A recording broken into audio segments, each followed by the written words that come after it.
Hey everybody, today I want to talk to you guys about a little bit of a heated topic called cultural appropriation. Lately, it has been such a big thing in the media and among many different cultural groups. Today I'm going to be talking about cultural appropriation of Native Americans. If you're coming here because you watched my other video, thank you. I'm so glad that you are interested in this topic because it's something that is important to me. And if you just stumbled across this video, hi and welcome. I'm so glad you're here. So recently, MAC Cosmetics released a collection featuring Native American designs. If you're unfamiliar about the actual collection, it was called Vibe Tribe, and as you can see, it features very predominant Native American designs. Now, MAC released an official statement saying that this collection had no affiliation with any Native American tribe.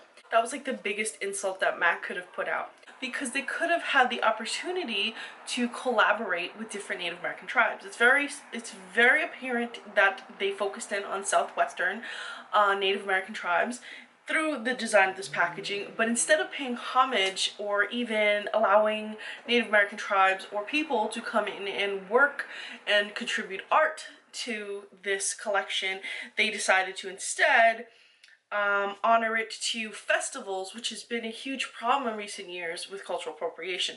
So MAC definitely took the low road for this collection. I would like to take the time right now to quote a friend of mine from Instagram. Her Instagram is Carly Taylor. I will have her Instagram in the information section below. She left a comment on my Instagram. I just want to read you guys an excerpt because this, I feel, I agree with it so much that I can't even paraphrase it. I want you to hear her words exactly. Thinking about it more, MAC has enough clout that could have done something really unique and had a few different Native American tribes choose a color or pattern for the packaging, and even names that reflected identity and traditions. And MAC could have put a percent of the profit towards a specific use like reservation, education, or anything.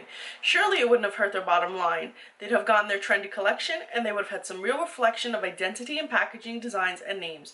The collection would have received more hype, and it would have been nice to receive a product in the mail with a card describing the significance of the design and where the name came from. It would have been super unique project instead of a cutesy, offensive, pandering one. Well, I couldn't have said it any better. That's why I had to quote from her. And you can follow her. She is on Instagram. I totally agree with that. If you think about how MAC has different collaborations with different artists like Chris Chang, and that was very much Asian inspired. And for a Native American design, instead of paying homage, they decided to take the festival version of these patterns. And just to clarify, this is where cultural appropriation comes in case you don't know what cultural appropriation is. It's taking a design, a tradition from another, a tradition, a look from another culture, and making it your own without giving any credit to that culture. So that's exactly, like, MAC did that to the T on paper with their statement, because it's like they looked at these people that go to the festivals who are stealing the look and the design and the whole culture of Native American people, of Native Americans, by wearing the headdresses and the feathers and the dream catchers. Like, why do you have a dream catcher on your belly button? Is your vagina getting nightmares? Like, really, what the fuck? And then you have all these people like this, and then MAC went to those people, the culture appropriating people, took that whole idea and made this collection. And I absolutely agree with Carly that they could have given a percent to Native Americans just as they do with the AIDS, and definitely people would have bought it, especially the people that are culture appropriating. At least then they would have had a little bit of knowledge in their hands instead of this bullshit. Now, to be fair, as you see in my review, I thought the products themselves were well done. The packaging, however, is where I have severe problems with it. Now, for those of you who've been following me for a while, you may know this already, but for my new subscribers, hey everybody, I would like to share some information with you guys. I am Native American. I am Mohawk, which is under Iroquois tribe. I'm actually mixed, just in case any of you are wondering. My father is white.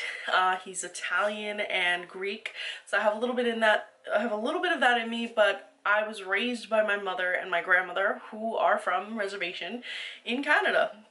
I was actually born in Canada, which makes me Canadian and Native American. A little bit of irony right there.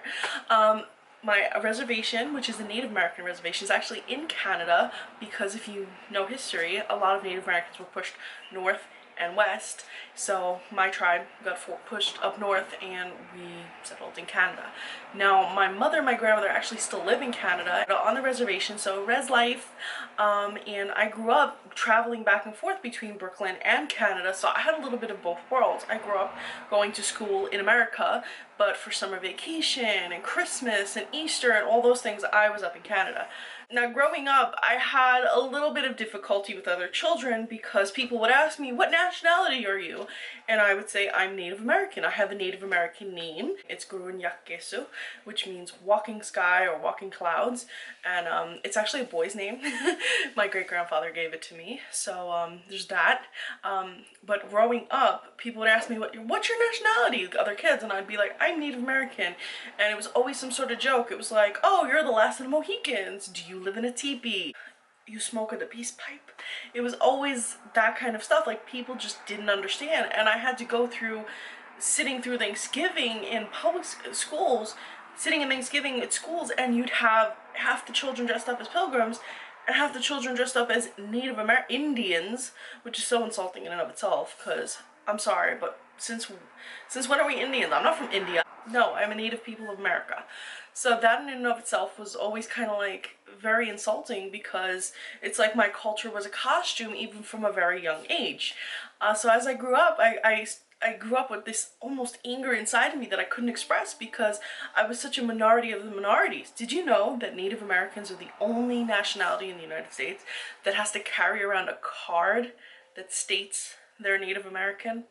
Imagine being Hispanic and having to carry around a card that said, hey, I am Hispanic, or being Italian and saying, I am Italian, I am Caucasian.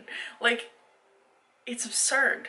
It's absurd that there's these different policies. For example, if I marry outside of my Mohawk nationality and I have non-Mohawk kids, I lose my rights as a Native woman, meaning that I can't own land there. I can't have my family live on my reservation. And a lot of people don't know this, and it's all a big joke. And oh, we're gonna wear this cute little headdress and we're gonna prance around with our vaginal dream catcher, and here we, and so woo, drinking time, music, uns music. It's like, you have no idea what it's like to be Native American.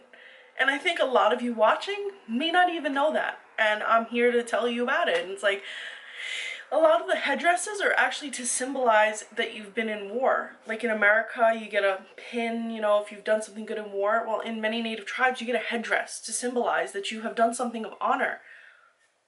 This is not a costume. It's not some cheap, this to us is not some plastic cheap stuff. And if you look historically at America, just like if you look at Europe today, for example, you have Spain, Greece, all these other countries in there.